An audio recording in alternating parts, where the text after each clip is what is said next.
Assalamualaikum semua sahabat Jamkoha dimanapun berada. Semoga dalam keadaan sehat ya, dilancarkan rezekinya dan selalu Allah berikan keberkahan dalam hidupnya. Selamat datang di YouTube channel Ambo. Baiklah, sebelum masuk ke ceritanya, lebih baik kita berdoa terlebih dahulu. Auzubillahiminasyaitonirrajim. Bismillahirrahmanirrahim. Auzubikalimatillahit tammati min syarri ma khalaq. Asyhadu an la ilaha illallah wa asyhadu anna Muhammadar Rasulullah.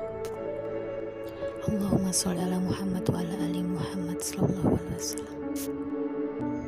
Cerita ini berasal dari pengalaman Admis sendiri ya, sahabat Jamkoha. Kita mulai ceritanya. Judul cerita yang akan saya bacakan hari ini yaitu Santet Mie Ayam. Perkenalkan, namaku Dinda. Ini adalah ceritaku. Aku berasal dari keluarga yang sederhana. Ayahku seorang buruh di PT Sawit yang berada di Bengkulu. Dan ibuku bernama Bu Tanti adalah seorang pedagang mie ayam. Ibu berjualan mie ayam demi untuk membantu ayah karena harus menyekolahkan aku dan kedua adikku. Awalnya semua baik-baik saja. Jualan ibuku begitu laris. Banyak pelanggan ibu yang membeli mie ayamnya. Karena memang asli rasanya enak sekali. Bukan peres nih ya, tapi beneran masakan ibuku adalah masakan terenak. Jadi wajar sekali jika pelanggan selalu datang ke mie ayam buatan ibuku. Namun di balik kesuksesan ibuku berjual mie ayam, ya sudah pasti ada yang iri dan tidak suka dengan ibuku. Dia adalah tetangga kami, tetangga depan rumah kami sendiri. Beliau bernama Bu Lili. Bu Lili adalah tetangga yang berada di depan rumah kami dan rumah kami hanya terpisahkan oleh jalan raya saja. Bu Lili juga sama seperti ibuku. Beliau berjualan mie ayam. Namun tidak seramai dengan warung mie ayam ibuku. Jualan Bu Lili memang selalu sepi, tidak tahu apa penyebabnya. Dan Bu Lili ini selalu terlihat sinis jika dagangan ibuku terlihat laris dan ramai pembelinya. Ibuku juga selalu bilang, jika berjualan makanan itu yang terpenting adalah rasanya. Jika rasanya enak, orang akan ketagihan dan balik lagi ke warung makanan yang kita jual. Selain itu juga jangan pelit, karena di balik rezeki kita ada sebagian hak orang lain, yaitu harus rajin-rajin untuk bersedekah. Walaupun Bu Lili selalu bersikap tidak baik dan bersikap sinis kepada ibuku, namun ibuku tetap selalu bersikap baik kepadanya. Sampai suatu hari terjadilah sebuah kejadian yang tidak masuk akal di rumah kami, di mana di dalam sumur tempat kami untuk menggunakan air tersebut berdagang, mandi, dan sebagainya, terdapat seekor anjing di dalamnya. Padahal sumur tersebut tertutup dengan rapat. Dari mana anjing itu bisa masuk? Karena kejadian tersebut, maka secara terpaksa ibuku harus menutup warung dagangan mie ayamnya. Karena kami tidak memiliki air bersih. Meminta ke tetangga juga tidak mungkin, karena kami mandi pun sudah menumpang.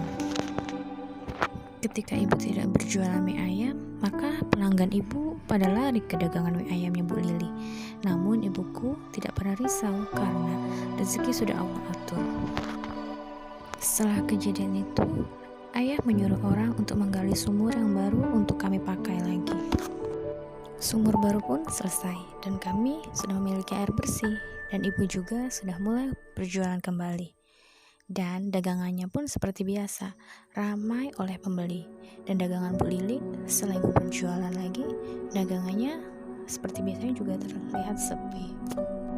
Melihat ibu sudah berdagang kembali, Bu Lili semakin tidak suka. Ketika ibu menegurnya, ia hanya terdiam, tidak melihat ibu sama sekali. Selama 1 bulan ibu mulai berdagang kembali, ibu merasakan ada yang sakit di telinganya. Awalnya, sakit telinganya biasa saja seperti sakit telinga yang lainnya. Tapi lama-lama menjadi parah. Ibuku tidak bisa mendengar dan dari telinganya keluar air beserta nanah, serta mengeluarkan bau busuk yang sangat menyengat. Dan ibu dilarikan ke dokter THT. Namun ketika diperiksa, dokter berkata, ibu dinyatakan baik-baik saja dan dokter hanya memberikan obat pereda nyeri saja. Setelah berobat, sakit telinga ibu bukannya sembuh, tetapi malah semakin parah dan merambat ke sebagian badan ibu. telinga yang sakit ini telinga sebelah kanan ya. Jadi bagian tubuh yang sakit juga bagian sebelah kanan. Jadi bagian tubuh ibu itu mati rasa di sebagian kanannya saja. Ibu merasa sangat kesakitan karena bagian sebelah kanannya kaku, tidak bisa digerakkan. Ibuku seperti robot atau bisa dibilang seperti mayat hidup. Sangat sedih sekali melihatnya. Selain itu, ibu juga masih tidak bisa mendengar karena telinganya masih terus mengeluarkan nanah dan berbau busuk. Ibu sudah berobat ke dokter THT atau ke berbagai medis, tapi tidak ada perubahan. Ibu tak kunjung sembuh, malah semakin parah. Kejadian ini terjadi pada tahun 2008 ya. Saat itu aku masih kecil dan aku dititipkan ke rumah nenekku dan ibuku dibawa berobat ke seorang kiai. Setelah sampai di rumah kiai tersebut, ia langsung mengobati ibuku dan berkata, "Ini sudah sangat parah sekali, Bu. Ini terjadi karena ada yang iri, tidak suka dengan usahanya ibu," ucap kiai tersebut. Setelah kiai tersebut membacakan ayat ruqyah, perlahan-lahan tubuh ibu sebelah kanan sudah mulai bisa digerakkan dan air nanah yang mengalir dari telinganya juga sudah berhenti dan tidak mengeluarkan bau lagi. Setelah selesai diobati, ibuku mulai bertanya kepada sang kiai, "Maaf Pak Kiai, apa boleh saya bertanya siapa yang telah melakukan ini kepada saya?" Dan kiai tersebut menjawab, "Boleh." Sambil tersenyum, "Yang tidak boleh itu membalasnya. Biarkan Allah saja yang membalasnya." "Iya Pak, saya tidak dendam dan saya tidak ingin membalasnya. Saya hanya ingin mengetahui saja siapa dia." "Dia adalah tetangga depan rumah ibu," ucap kiai itu.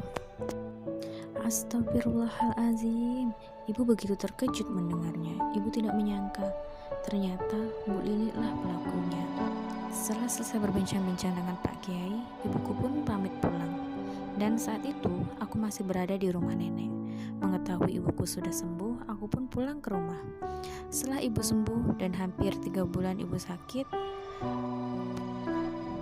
kini ibu sudah mulai berjualan lagi dan ibu tetap bersikap baik kepada Bu Lili.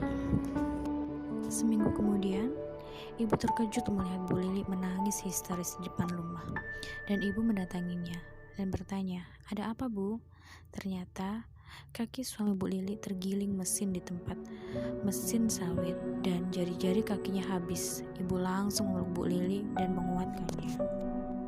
Dan bukan hanya itu saja, setelah kejadian kecelakaan pada suami Bu Lili, ternyata sebulan setelah itu suami Bu Lili dikeluarkan dari PT sawitnya.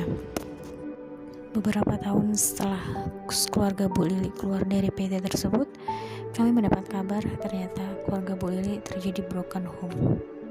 Ya, sangat miris sekali begitu berantakan keluarganya saat ini. Dan itulah balasan dari Allah, bukan dari ibu saya. Allah tidak tidur dan Allah selalu melihat apa yang terjadi. Baik, itu tadi kisahnya. Dari cerita tersebut banyak sekali pelajaran yang bisa kita ambil. Yang pertama, jangan pernah iri dan dengki dengan keberhasilan orang lain, karena rezeki sudah Allah yang ngatur. Dan selain itu, jangan pernah berbuat buruk kepada orang lain, karena apa yang kita tanam bakal kita petik juga. Walaupun dagangan atau usahanya sama, tapi rezekinya berbeda. Dan see you in the next video. Jangan lupa di subscribe ya, di like, dan bunyikan tombol notifikasinya. Wassalamualaikum warahmatullahi wabarakatuh.